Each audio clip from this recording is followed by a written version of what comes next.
नमस्कार, आप देख रहे हैं द जस्टिस हिंदी। खबर बरेली से है, जहां आईपीएल के रोमांच के बीच फरीदपुर में ऑनलाइन सट्टेबाजी का बड़ा खेल चल रहा था। रोडवेज बस स्टैंड के पास कुछ युवक आईपीएल मैचों में हार जीत की बाजियां लगवा रहे थे, लेकिन तभी पुलिस ने छापा मार दिया और मौके पर भगदड़ मच गई। 3 आरोपी अंधेरे का फायदा उठाकर फरार हो गए, जबकि एक युवक पुलिस के हत्थे चढ़ गया। पकड़े गए आरोपी के पास से नकदी, आईफोन, नेपाली सिम कार्ड, कई एटीएम कार्ड, बैंक पासबुक और फर्जी दस्तावेज भी बरामद हुए हैं। पुलिस अब पूरे नेटवर्क की जांच में जुट गई है। दरअसल फरीदपुर पुलिस को मुखबिर से सूचना मिली थी कि रोडवेज बस स्टैंड के पास कुछ लोग आईपीएल मैचों में ऑनलाइन सट्टा खिलवा रहे हैं। सूचना मिलते ही पुलिस टीम मौके पर पहुंची और घेराबंदी कर दबिश दी। पुलिस को देखते ही वहां मौजूद लोगों में अफरा तफरी मच गई।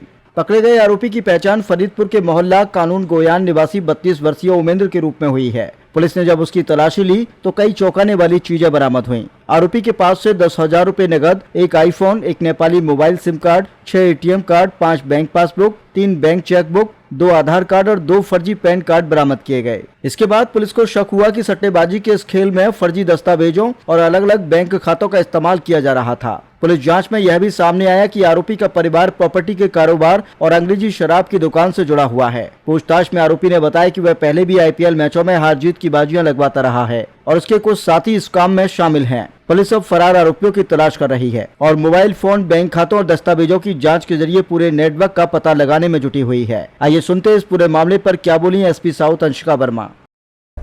थाना फरीदपुर पुलिस द्वारा आज दिनांक 13 मई 2026 को उमेंद्र यादव नाम के अभियुक्त को गिरफ्तार किया गया है, जिसके द्वारा आईपीएल में बड़े स्तर पे सट्टे का काम किया जा रहा था और करीब 150 लोगों को जोड़कर इसके द्वारा ये काम किया जा रहा था। इसके अतिरिक्त जो मोबाइल फ़ोन से एविडेंस प्राप्त हुआ, इसके अकॉर्डिंग इसके द्वारा हवाला के पैसों का भी ट्रांजैक्शन किया जाता रहा है। इसके पास से जो बरामदगी हुई वो कुछ इस प्रकार है: 10,000 रुपये कैश, 6 एटीएम कार्ड, एक Nepali mobile SIM card, 5 passbook, 3 खाते की चेकबुक, 2 आधार कार्ड और 2 पैन कार्ड जो कि कूट रचित है।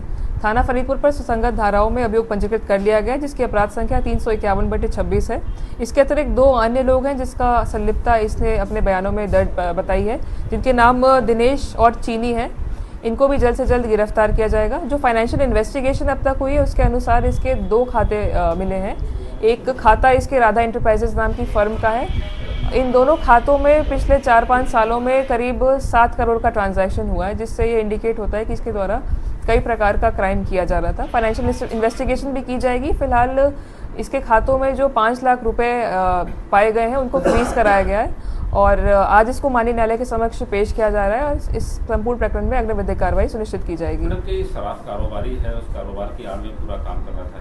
अभी तक की गई जानकारी के अनुसार करीब 10 से 12 ऐसी दुकानें हैं जो इसके नाम पे हैं, कंपोजिट शॉप्स है और अन्य भी संपत्ति इसने अर्जित की है क्राइम से।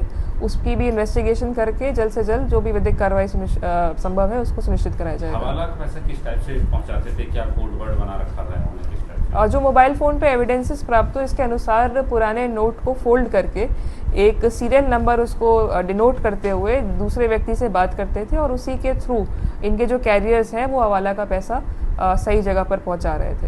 मैडम, इस नेटवर्क के पीछे कौन लोग हैं जो इतना बड़ा नेटवर्क शहर में चला रहे हैं? कई प्रकार के इंडिकेशंस हमें अभी तक की जानकारी से प्राप्त हुए हैं, जिसमें कुछ संलिप्तता मथुरा के लोगों की आई है, कुछ मध्य प्रदेश और उत्तराखंड के कुछ व्यक्तियों के साथ भी इसकी संलिप्तता जुड़ी हुई है। इस संबंध में विवेचना के तहत और जानकारी प्राप्त होगी, आप सभी से साझा की जाएगी। नेपाल का सिम मिला है तो कहीं ना कहीं नेपाल में जाके गिरोह से बातचीत करता था, क्या संभव है? नेपाल का सिम मिलना इंडिकेट करता है कि कुछ ना कुछ वहाँ से इसका लिंक जुड़ रहा है और इस संबंध में भी हम लोग और जानकारी प्राप्त करेंगे। इतिहास क्या है इसका पूर्व में 2 मुकदमे का आपराधिक इतिहास है। थाना प्रेम नगर पर एक धोखाधड़ी का मुकदमा पहले भी लिखा जा चुका है। आईपीएल में किस तरीके से सेवानिवृत्ति करते थे और अब तक कितना बड़ा लेन देन? जो प्रतिदिन का अकाउंट स्टेटमेंट है वो इंडिकेट करता है कि एक दिन में करीब 100 से अधिक ट्रांजैक्शंस हो रहे हैं और लगातार आईपीएल का सीज़न चल रहा है तो इनके द्वारा सट्टा लगाया जा रहा है। इसके माध्यम से जितने लोग जुड़े हुए थे वो इसको पैसा देते थे, जो प्रॉफिट होता था उसका 20% मार्जिन इसको प्राप्त होता था और अन्य जो पैसे हैं अगर हारते थे तो उसका भी कुछ परसेंटेज ही अपने पास रखता था।